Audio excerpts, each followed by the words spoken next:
So something a little different today.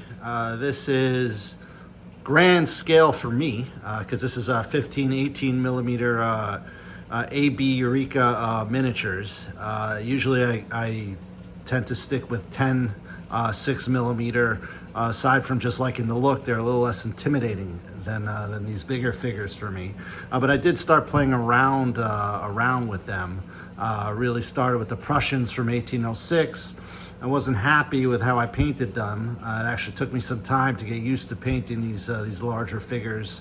And also, I gotta say, beautiful figures. And then I finally settled on, well, the French for the Revolutionary period, maybe some of the fighting in Italy, some of the fighting in Central Europe. So I started painting some of the French and the Austrians.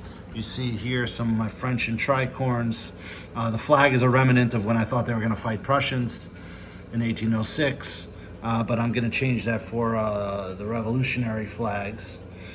So here's just the very small, it takes me a long time to paint these, so a very small start to the French army from this period of time. And this is gonna be a long-term project.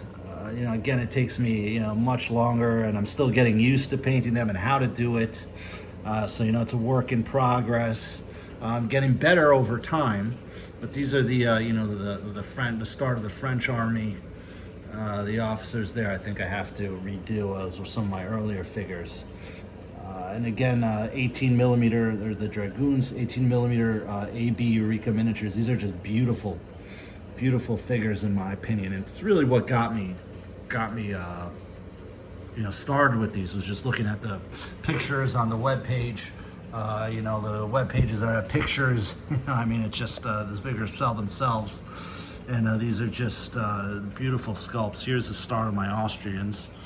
I have another bunch of Austrians to paint. The Austrians, I got a little bit more work on the cavalry, which again, just practice, practicing with the Hoosiers and practicing with the cavalry and how to paint the larger figures. Again, it takes me time. I'm still, I would say, in the learning process of doing these. You see the box in the back is the Prussians that I don't want to show because those were my earlier efforts. Here's, I'm particularly happy with how these French, the French commander came out. And again, you see, it's like something out of a painting. The beautiful sculpts and poses. Nothing even close to an army yet. It's just, small force, and I intend to grow these over time. Kind of stick with the same period, eventually get some Italian terrain. Here's the extent of my 15 millimeter terrain. These are actually from Total Battle Miniatures. These buildings in the background, I bought them pre-painted. And I gotta say this, 2 thumbs up. These are beautiful. I mean, they came just ready to go. And I think they look amazing. They're not cheap. They're expensive, not cheap, expensive, but I think they're worth it. I think I saved up for them, on the hobby budget, and I just think I'll use them forever. And I do intend to buy more, over time.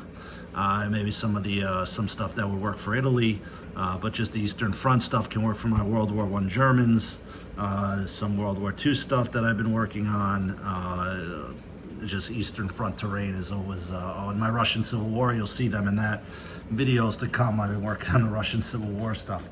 But, here's, again, just the Austrians, again, all AB miniatures, Eureka miniatures, AB miniatures, the Austrians in the casket, I think this is called. Beautiful helmet, beautiful uniform. I'm always drawn to Austrians and their uniforms. And I love the French and the bicorns. Something about this period, it's kind of like the blend of the 18th century to the Napoleonic period, this kind of mix of uniforms. I just always was drawn to it. So let me try to pan and get a couple more shots of it. There's the infantry again. Again, I'm still learning, so I'm still learning. I use 10 millimeter flags actually, because again, they were telling me that my, are these 10 millimeter? Actually, scratch that. I think these are 15 millimeter flags. It might be a little too big. I know the French flags were supposed to be smaller, so sorry. I meant to use 10 millimeter, but I ended up sticking to 15 millimeter. Just the houses, I'll show you the toll bow miniature houses. You can actually remove them, you know, and not much detail inside, but you know, you can actually, you can put figures inside there if you wanted to. Just again, beautiful stuff. So there it is, the Napoleonic,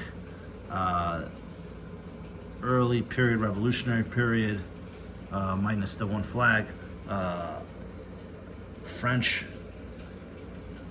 and the start of just the kind of the Austrians charging across this field here.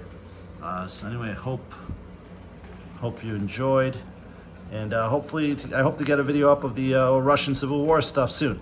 So there we go. Hope everyone enjoyed.